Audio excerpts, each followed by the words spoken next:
अस्सलाम वालेकुम नाज़रीन। लीडर टीवी ऐं प्रोग्राम कलमकार सां गॾु अव्हांजो मेज़बान मसरूर पीरज़ादो हिकु दफ़ो ॿीहर अव्हां सां गॾु आहे। अॼु असां सां गॾु मौजूदु आहिनि सिंधी ॿोलीअ जे ख़ासि तौर ते नसरी नज़्म जा तमामु सघारा शाइर साईं चंदुर केसवाणी साहिबु। चंदुर, महिरबानी तव्हां असांखे वक़्तु ॾिनो। Thank U Masroor, so nice of U, तव्हां मूंखे इनवाइट कयो, महिरबानी। ऐं जेके असांजा व्यूअर्स आहिनि उन्हनि खे ॾेखारींदा हलूं त चंदर जा जेके हींअर ताईं किताब जेके हिन वक़्तु मुंहिंजे हथ में आहिनि उहे आहिनि पहिरियों मजमूओ ज़िंदगी ख़्वाब ख़ुदकशी, नसरी नज़्मुनि जो मजमूओ। उन खां पोइ रूपोश मुहबत, ऐं उन खां पोइ जेको मुख़्तलिफ़ सिंधी अदबी किताबनि या महूरतुनि या इन अहिड़नि कॉन्फ्रेंसिस में पढ़ियल उन जा जेके पेपर्स हुया या बुक रिव्यूज़ आहे उन्हनि ते जेको उन जो मजमू आहे नओं अदब, नयूं ॻाल्हियूं।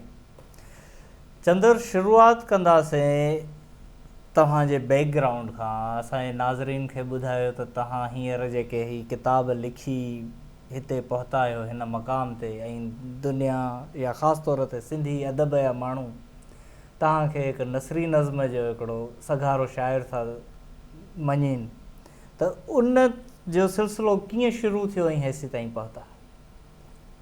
असल में मुंहिंजो जेको बैकग्राउंड आहे, मुंहिंजो जेको तालुक़ु आहे उहो सिंध जे इलाही उन वक़्त जे इलाही पसमानदा इलाइक़े कश्मीर सां हो, जेको क़बाइली इलाइक़ो हो।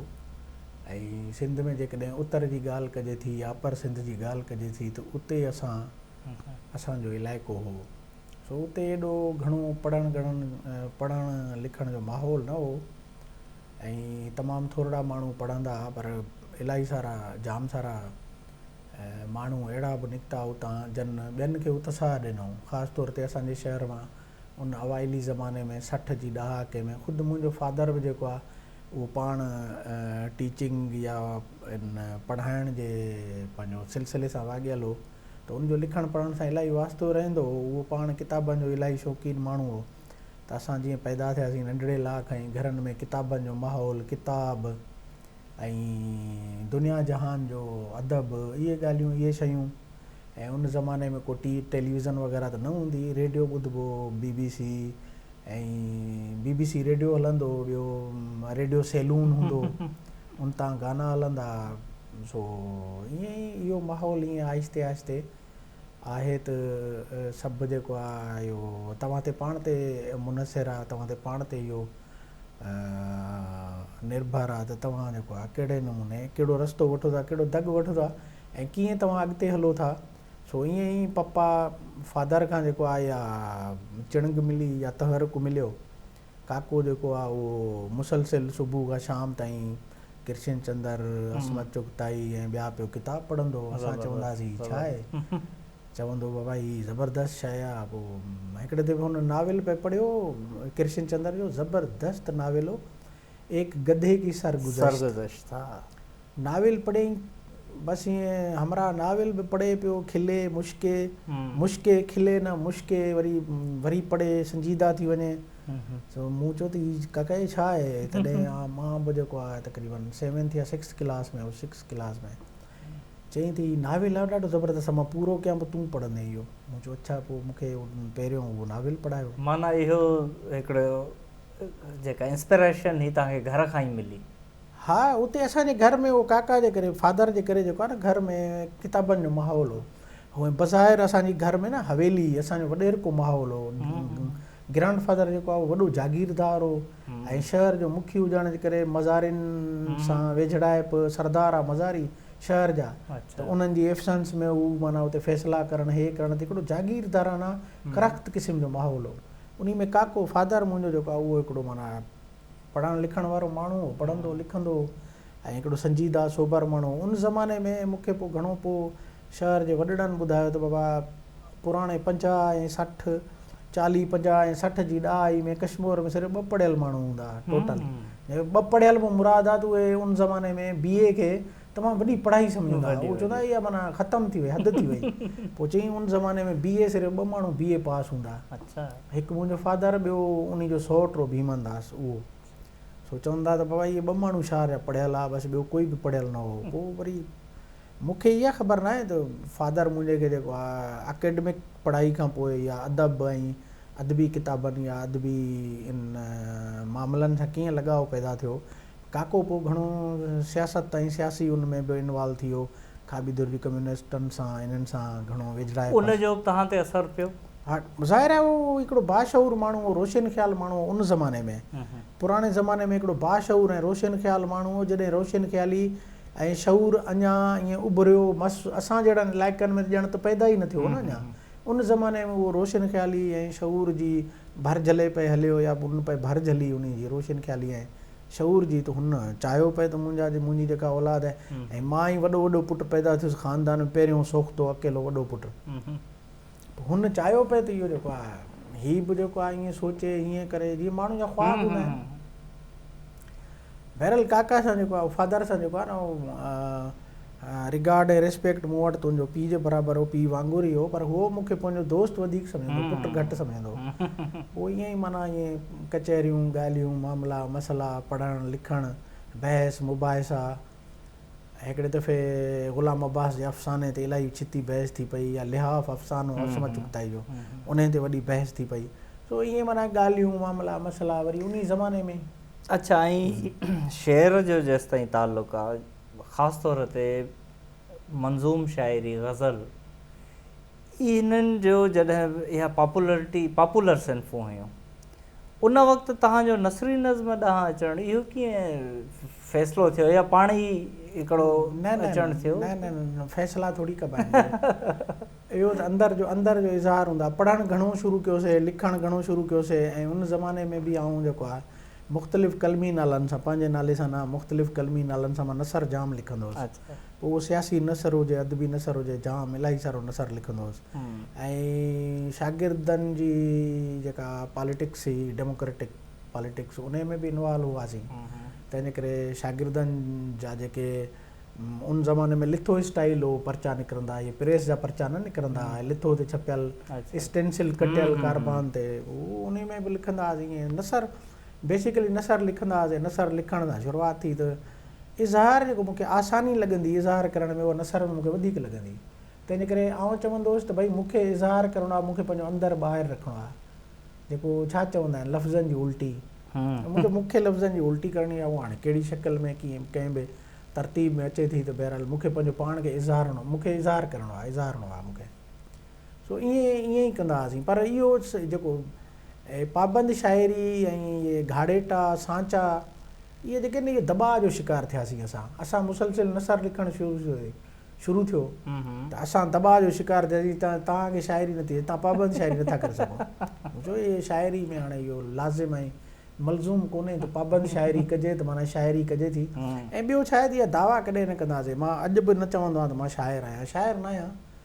सिखूं था, सम्झूं था, अञा ताईं सिखूं था, ऐं सिखण जी का हद आहे ई कान। असां आहियूं शागिर्द, लिटरेचर जा शागिर्द आहियूं। लिटरेचर मां सिखंदा रहंदासीं, सम्झंदा रहंदासीं। उन सम्झण ऐं सिखण में जेकॾहिं का शइ साम्हूं रखूं था या लिखूं था, और माण्हुनि खे क़बूल पए थी, सम्झूं था अञा हिन खां बहितर लिखूं, अञा हिन खां अॻिते लिखूं। परफेक्शन त आहे ई कान। परफेक्शन हूअं तव्हां छा था सम्झो, जेकॾहिं ठीकु आहे हिकिड़ा अहसास जज़्बा सोच सभिनी खे आहे जेको बि इज़हारे थो, पर उहा जेकॾहिं वधीक सुरीले अंदाज़ में वज़न बहर जे पूराए सां थी वञे त उहा वधीक जटरादार नथी रहे। तव्हां पाण जेको आहे न पाबंद शाइरी कयो था ऐं इलाही सारी कयो था, माज़रत सां, तव्हां सां माज़रत सां, मां हिन ते का तंज़ नथो कयां, पर मां चवां थो त नवाण आहे न, जेका नवाण भञ ड्रामा पैदा थींदी आहे, ऐं तव्हां ऐं जेके पाबंद शाइर आहिनि उहे भञ ड्रा करण को छिरकंदा आहिनि, टिजंदा आहिनि, भञ ड्रा करनि ई कोन था। हिकिड़ो सांचो आहे, उन में सभु अची लफ़्ज़ विझनि था, उछलनि था, साॻे सांचे जी साॻे शिकिल जा साॻा ख़्याल, साॻा लफ़्ज़ हेठि मथां ई सां साम्हूं रखनि था। हाणे जेसि ताईं तव्हां भञ ड्रा नथा कयो न, लफ़्ज़नि खे, ख़्याल खे भञो ड्रायो, ख़्याल खे उबतो कयोसि, ॾिंगो कयोसि, फिॾो कयोसि, नई शइ करे साम्हूं आणो। ईअं सांचा बि टोड़ियो, तव्हां ढिॼो था, छिरको था, तव्हां न सांचा भञो था, टोड़ियो था, न ख़्याल में भञ ड्रा कयो था, हिकिड़ा रटियल पिटियल ख़्याल आहिनि, तव्हां खणी अचो था।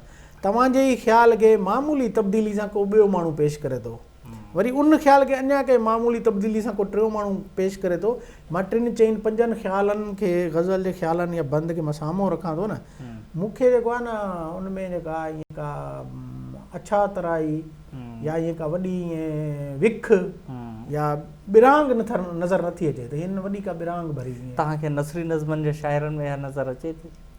नसरी नज़म जे शाइरनि में बि जेका अक्सरियत आहे, जेको हजूम आहे, उहो बि साॻियो कमु करे थो। असल में छा आहे, ॾिस मां इहो नथो चवां त मां को वॾो कमाल जो कमु कयां थो या मां का वॾी पूर्णता माणे वरिती आहे ऐं मां ई बसि, न न अहिड़ो कुझु कोन्हे। पर मां चवां थो असां सभिनी खे गॾिजी तजुर्बा करणु घुरिजनि। असांखे भञटरा करणु घुरिजे। भञटरा कहिड़ी? सिन्फुनि जी भञटरा, ख़्यालनि जी भञटरा, घाड़ेटनि जी भञटरा ऐं हिक ॿिए सां मुकालमो। असां जेसिताईं हिक ॿिए सां मुकालमो न कंदासीं, ख़्याल नओं पैदा ई न थींदो। पाण जेको आहे बीठल पाणी थी वेंदासीं, बीठल पाणी हूंदासीं। तव्हां सम्झो त तव्हां सही आहे, मां सम्झां त मां सही आहियां, विच में गैप फिल थींदो ई कोन। न न न, जेसिताईं हिक ॿिए सां डिबेट न कंदासीं, जेसिताईं हिक ॿिए सां मुकालमो न कंदासीं, पाण नवाण पैदा ई न करे सघंदासीं। इहो ईअं आहे न, ॾिसो बीठल पाणी आहे, उन में पथर उछलियूं ताईं इर्तियाश पैदा थिए थो। जेकॾहिं उन ते काई ॼमियल आहे मथे सतह ते, पाण पथर हणी हणी हणी काई वञी किनारे सां लॻे थी, पाणी ते मथो मथाछिरे ते नवाण अची वञे थी, सतह नई थी वञे थी। हाणे जेसिताईं पाण ईअं मकालमो न कंदासीं, भञड्र न कंदासीं, हिक ॿिए ते नक़दो नज़र न थींदी, पाण हिक ॿिए खे क्रिटिकली न ॾिसंदासीं, तेसिताईं पाण नई तख़लीक़ न करे सघंदासीं। बिल्कुलु सही था चओ। हाणे असां वटि वरी जीअं उर्दूअ में ॾिठो वञे, उर्दूअ जो अदब सम्झो त हर सिंधी अदीब पढ़ी सघे थो या पढ़े थो। उन्हनि में वरी बि हिकिड़ा माइल स्टोन नसरी नज़्म जा शाइर आहिनि जिन खे फॉलोइंग काफ़ी मिली। फॉर एग्ज़ाम्पल ज़ीशान साहिल थी वियो या अफ़ज़ाल अहमद सैयद थी वियो, सारा शगफ्ता थी वई। त इहे उन्हनि जा हिकिड़ा माना नसरी नज़्म जा वॾा नाला थी विया। पोइ उन्हनि खे फॉलोइंग बि ॾाढी मिली, न सिर्फ़ु उर्दूअ में पर सिंधीअ में फॉलोइंग घणी मिली उन्हनि खे। पर सिंधीअ में असां वटि नसरी नज़्म जा हिकिड़ा वॾा नाला शायदि उन लेवल ते न उभिरी सघिया जिन खे एतिरी फॉलोइंग न मिली। इहा ॻाल्हि सही आहे? हिकिड़ो बुनियादी फ़र्क़ु आहे, उनखे सम्झणो पवंदो। उर्दू जा जेके अदीब आहिनि न, उन्हनि जी आबियारी थिए थी नए अदब सां। नओं अदब कहिड़ो? अंग्रेज़ी जो अदब। उहे सिधो अंग्रेज़ी अदब पढ़नि था। असां वटि सिंधी में ॾिसो घणा शाइर आहिनि जेके डायरेक्ट अंग्रेज़ी जी पोइट्री पढ़ी सघनि था। अंग्रेज़ी छा, उर्दू बि घटि था पढ़नि। न न, पढ़े नी उर्दू था, पढ़े नी उर्दू था या पाण खे पढ़नि था या सिंधी खे पढ़नि था। सही था। या जेको आहे उहे उर्दू जूं चोपड़ियूं पढ़नि था ऐं आज़ाद कौसरी ऐं ॿिया टे चोपड़ियूं लाहौर वारियूं, संगमील जूं छपियल चोपड़ियूं पढ़ी इहे हितां इहे आबियारी हासिल करनि था। पुराण वठंदो त पुराण ई रहंदो न, ज़ाहिर। पुराण नवाण वठंदो त को असरु पवंदुसि। उर्दू जा अदीब डायरेक्ट अंग्रेज़ी अदब पढ़नि था, अंग्रेज़ी पोइट्री पढ़नि था। नोबल इनाम जो ऐलान थींदो आहे हर साल अक्टूबर में।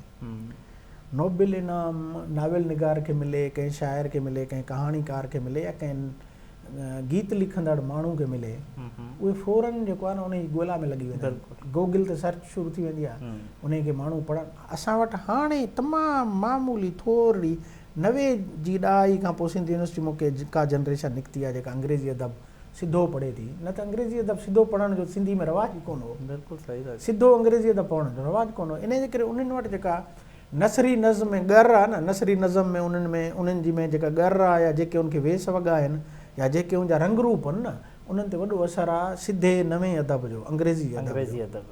असां त उहो माना उते ताईं पहुचूं ई कोन था न। हाणे जेके माण्हू पहुचनि था, जेके माण्हू पढ़नि था, शायदि थी सघे थो उन्हनि ते कोई अहिड़ो रंग रूप, अहिड़ा वेस वॻा या अहिड़ा लहजा, अहिड़ा रविया तव्हांखे शायदि नज़र अचनि कुझु सिंधी जे कुझु नसरी नज़म जे शाइरनि में।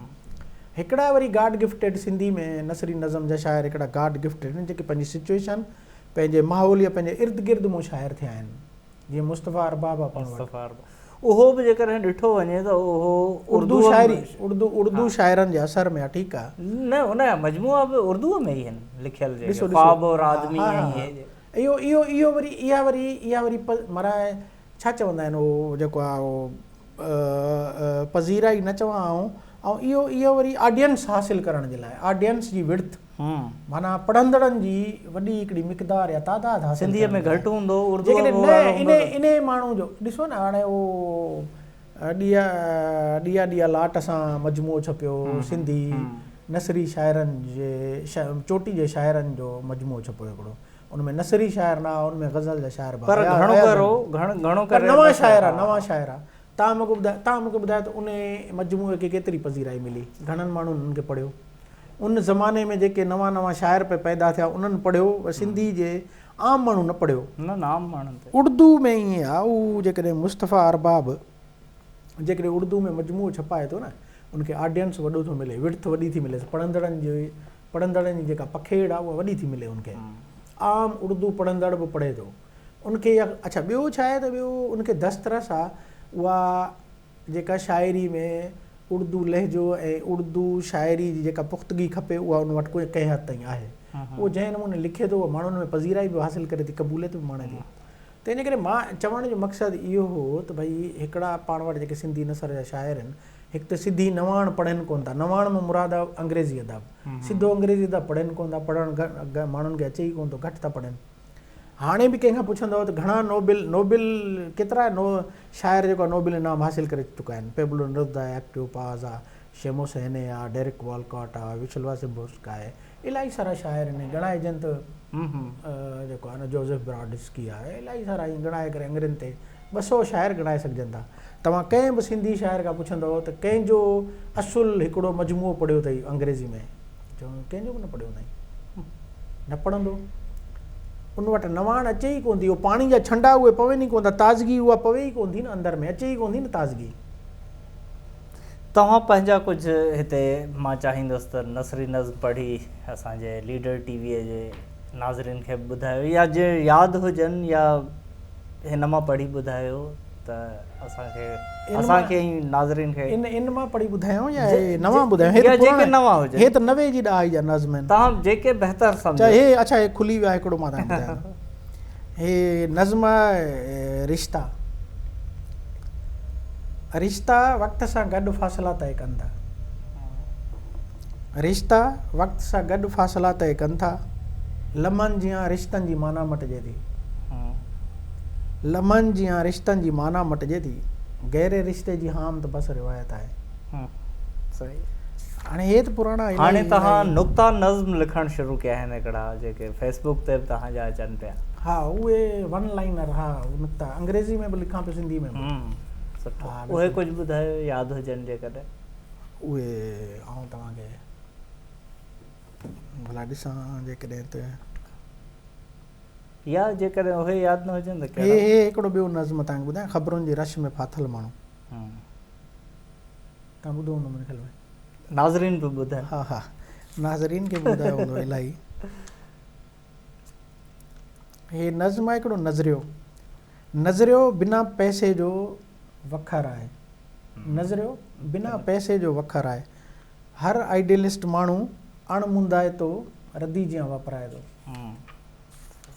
ऐं ॿी हिकिड़ी मां पंहिंजे प्रोग्राम जे ॾिसंदड़नि सां इहा ॻाल्हि शेयर कयां त अक्सर अदीबनि ते ऐं शाइरनि ते इहो ख़ासि तौर सिंधी शाइरनि ते हिकिड़ो इल्ज़ाम हूंदो आहे त उहो कैरियर वारा माण्हू न आहिनि हू सुञा आहिनि पैसे वारा न आहिनि कैरियर नथा ठाहिनि पर उन्हनि में कुझु माण्हू अहिड़ा आहिनि असांजे अदब में सिंधी अदब में जेके कैरियर जे मामले में तमामु कामयाबु रहिया आहिनि Chander is one of them Chander पंहिंजे कैरियर जे हवाले सां तमामु जाखोड़ी ऐं कामयाबु माण्हू आहे न वॾी महिरबानी ऐं जेकॾहिं ईअं न कजे असां सिंधियुनि ते हूअं ई इल्ज़ाम आहे त असांखे कुझु अचे कोन थो न इहो सिंधी हिंदुनि ते नथो फिट बीहे न हिंदू ऐं उनजी हिंदू मज़हबी न असां उन मज़हबी ॻाल्हि नथा कयूं पर इन जो को मज़हबी एंगल कोन्हे न पर सिंधी हिंदू जॾहिं हितां वियो त सिंध खे अञा ताईं उहो लॉस आहे पर हू जिते बि वियो उते हुन पंहिंजे महिनत सां कामयाबियूं हासिलु कयूं इहा उन्हनि जी तमामु वॾी हिकिड़ी टैलेंट आहे जिन सां जिते बि विया हुननि पाण मञायो कामयाबी हासिलु कयनि जिदोजहद करे इलाही सारा कामयाब सिंधी मुस्लिम्स हितां जा बि आहिनि बिल्कुलु वो दुनिया में अहम तरीन जेको आहे न आइकन आहिनि. मिसाल अब्दुल माजिद भुरगड़ी खे तव्हां वठो या अहिड़ा ॿिया बि खोड़ इलाही सारा सगीर शेख ॿिया इलाही सारा माण्हू हिकिड़ा ख़ामोश माण्हू आहिनि जेके पंहिंजे पंहिंजे एरिया जा वॾा एक्सपर्ट आहिनि, माहिर आहिनि पंहिंजे एरिया जा. इहो इन सां इन जो मज़हब जो एंगल आहे ई कान हिन में. मां ॿुधायां तव्हांखे ॻाल्हि छा आहे, असुल में असां वटि जेका वॾे में वॾी कमी आहे असांजी सोसाइटी में, उहो पंहिंजो पाण सां सचो हुजणु. इहा वॾी सेल्फ कमिटमेंट आहे न, जेका पंहिंजी कमिटमेंट आहे न, त मूंखे कुझु थियणो आहे, मूंखे कुझु करिणो आहे ऐं मूंखे वरी कुझु वापसि सोसाइटी खे ॾियणो आहे, समाज खे ॾियणो आहे. इहो स्पिरिट जेको आहे न, इहो स्पिरिट बेसिकली तव्हांखे उत्साह ॾिए थो ऐं तव्हांखे अॻिते वधाए थो. बिल्कुलु सही. तव्हां कुझु कयो था न, उहो उनजो बुनियादु इहो स्पिरिट हुजणु घुरिजे. ऐं तव्हांखे असां सभिनी खे इहो रोल ईअं अदा करणु घुरिजे. ऐं असां जेसि ताईं जेतिरे हद ताईं थी सघे असां कंहिं न कंहिं हवाले सां पंहिंजी एरिया में रोल मॉडल थियूं. रोल मॉडल थी करे नुमाया नथा थियूं न, चिटा न बि थियूं था. असां जेकॾहिं पंहिंजी एरिया में पंहिंजी स्पेशलिटी में या पंहिंजी जेका महारत या हुनुर, जेको बि हुनुर या महारत आहे, उन में असां जेकॾहिं पाण जहिड़ा के ॿ टे पाण भरा बि करे छॾियासीं न, बिल्कुलु तॾहिं बि असां सम्झंदासीं असां सोसाइटी खे कुझु ॾिनो. इन जो मज़हबी एंगल कोन्हे, इन जो सोसाइटी में ओवरऑल असां वटि जेको असां वटि साइकोलॉजी रही आहे, असां वटि जेका नफ़्सियात रही आहे न, उहा पसमानदगी ऐं पुठिते थी सोचण वारी रही आहे. अॻु भरा थी करे न सोचो अथसि कॾहिं. अॻु भरो थी करे सोचबो आहे, अॻु भरो थी सोचजे. कुझु जेको आहे हंधाइती महिनत कजे, कुझु हंधु ठाहिजे, को मुक़ाम ठाहिजे, का महिनत कजे, का जुस्तजू कजे. इन खां असां कीमाईंदा रहिया आहियूं, हीसियल रहिया आहियूं. सही था चओ. ऐं इन जा इलाही सारा सबब आहिनि. असांजे हीसजण जा इलाही सारा अनेक सबब आहिनि. पर जेकॾहिं इन्हनि सबबनि खे पाण ॻणणु वेंदासीं त ईअं हीसियल रहंदासीं. सबबनि खे छॾे अॻिते निकिरणो, अॻिते वधणो पवंदो. अच्छा, ॿियो चंदर, तव्हां ऐं तव्हांजे जनरेशन जा जेके ॿिया अदीब हुया, उन्हनि जी असांजे जनरेशन खां हूअं काफ़ी ॻाल्हियुनि में थोरा लकीब रहिया. उन्हनि मां हिकिड़ी लक मूंखे पर्सनली जेका फील थींदी आहे, तव्हां शेख अयाज़ सां वेझो रहिया. हा, शेख अयाज़ आख़िरी ॾींहंनि में असां सिंधीअ जी 92 जी ॻाल्हि आहे. 92 में असां सिंधीअ जी संगत पारां शेख अयाज़ सां हिते FTC में फिनांस ट्रेड सेंटर में इलाही वॾो प्रोग्राम कयो. उनखां पोइ शेख अयाज़ साहिब सां असांजी सिंधीअ बि संगत जे दोस्तनि जी वेझड़ाइप थी. हिकिड़ो माना सभई दोस्त हुआसीं, मां सिर्फ़ु अकेलो न हुउसि.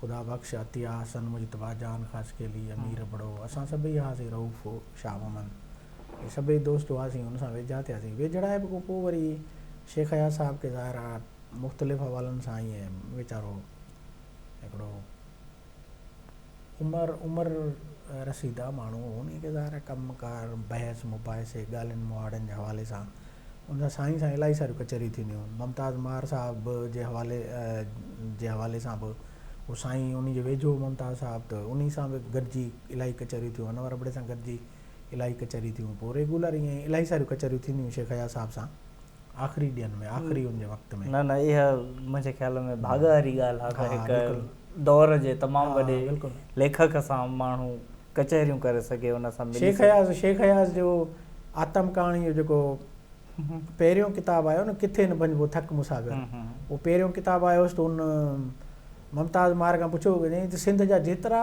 चोटी जा वॾा नामियारा अदीब आहिनि उहे सभु मूं ते लिखी चुका आहिनि. चई अॼु जी सिंध में नौजवाननि में केरु थो लिखे जेको माना बहितरीनु पढ़ियल लिखियलु हुजे, जेको मूंखे सम्झंदो हुजे, पढ़ियल लिखियलु हुजे, मूं ते बहितरीनु लिखे. त पोइ मुमताज़ मार जुसि चई त चंदर जेको आहे उहो इलाही अंग्रेज़ी अदब, वेस्ट जो अदब, मुमताज़ साहब पाण पढ़ियल माण्हू आहे. ऐं मुमताज़ साहब सां रोज़ जा जेके मुबाहिसा थींदा असांजा पाण में मुख़्तलिफ़ वेस्टर्न राइटर्स ते, ओलह जे अदीबनि जे हवाले सां, उन्हनि जे लिखणनि जे हवाले सां जेके मुबाहिसा थींदा, मुंहिंजे ख़्याल में मुमताज़ साहब शायदि उतां इहा राय क़ाइमु कई त आउं पढ़ां थो इलाही सारो. पोइ उन चयो त हीउ इलाही सारो पढ़े थो ऐं मां सम्झां थो त इहो तव्हां ते बहितरु लिखंदो. शेख अयाज़ साहब विरले कंहिंखे पंहिंजे हथ सां किताबु लिखी ॾींदो, विरले.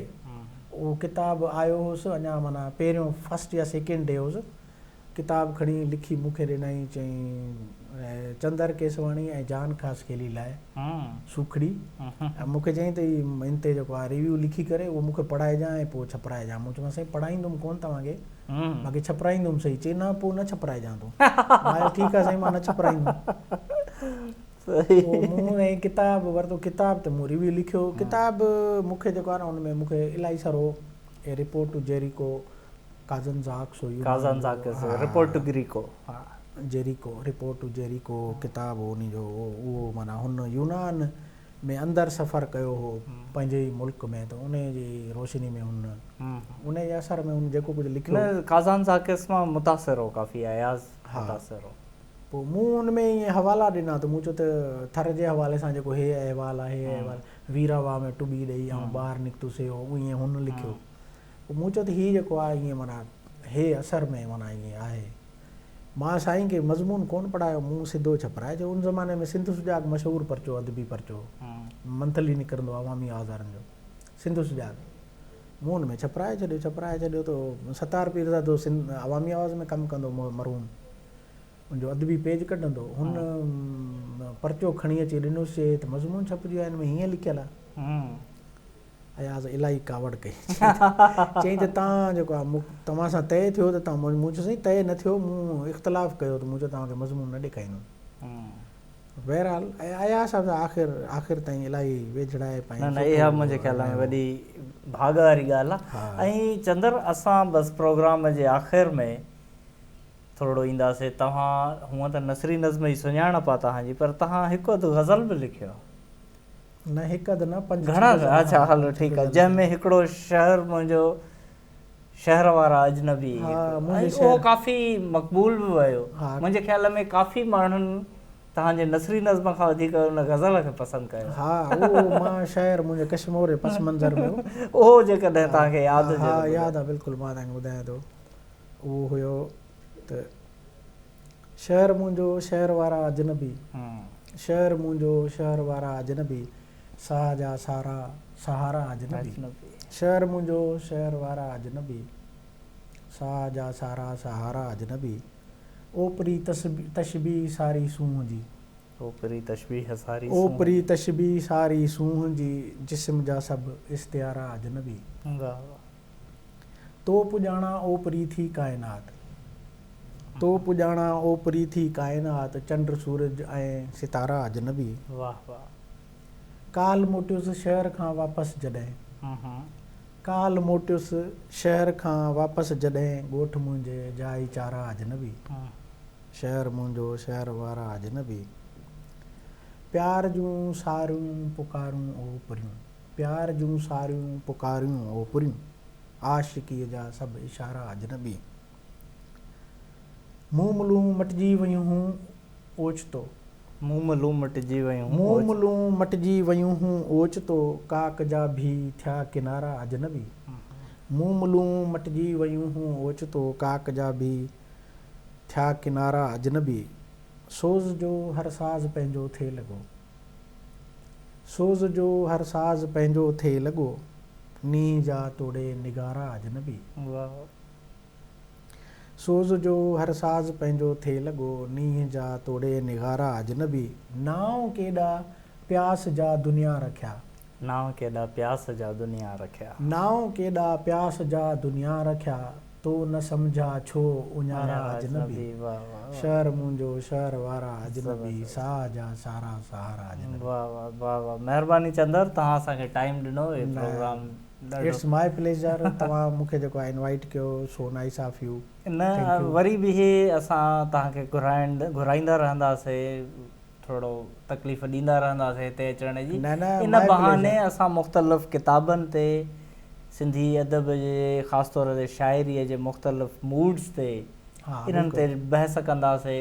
अॼु त असां ॿिन्ही पंहिंजो थोरो थोरो ख़्यालु रखी घणो बहस न कयो, बाक़ी ईंदड़ प्रोग्रामनि में असां हिकिड़ो फुल मूड में तयारु थी अची, तव्हां नसरी नज़्म जे प्रोटेक्शन में ॻाल्हाइजो, मां हुन जे अगेंस्ट में ॻाल्हाईंदुमि। न अगेंस्ट ऐं प्रोटेक्शन जी ॻाल्हि ई न आहे, मूं जीअं चयो त मकालमो थियणो घुरिजे। न बिल्कुलु मुंहिंजो मक़सदु इहो ई आहे, पर ऑन द लाइटर नोट इन सां ई दग ऐं रस्ता निकिरंदा, इहो पाण करणु घुरिजे। बिल्कुलु कंदासीं। You are welcome, my pleasure, तव्हां मूंखे जॾहिं बि इनवाइट कंदा, आई विल बी हियर। न थैंक यू वेरी मच। नाज़रीन, अॼोको प्रोग्राम चंदर केसवाणीअ सां उन जी ॻाल्हि ॿोल, उन जो जेको पर्सपेक्टिव आहे, जेको शाइरी अदब या सोसाइटीअ ॾांहुं उन जा ख़्यालात आहिनि, उहे ॿुधा। उमेद त तव्हांखे पसंदि आया हूंदा। हिकु नयूं ॻाल्हियूं ऐं नए अदब जूं ॻाल्हियूं हिते थियूं हिन प्रोग्राम में। पंहिंजो फीडबैक ॾींदा ज़रूरु। हिन प्रोग्राम हिन पेज ते लाइक कंदा, सब्सक्राइब कंदा। लीडर टीवी जे प्रोग्राम कलमकार सां गॾु मसरूर पीरज़ादे खे ॾींदा इजाज़त। वरी ईंदड़ हफ़्ते मिलंदासीं कंहिं नए महिमान सां, नयुनि ॻाल्हियुनि सां, नवनि ख़्यालनि सां। महिरबानी।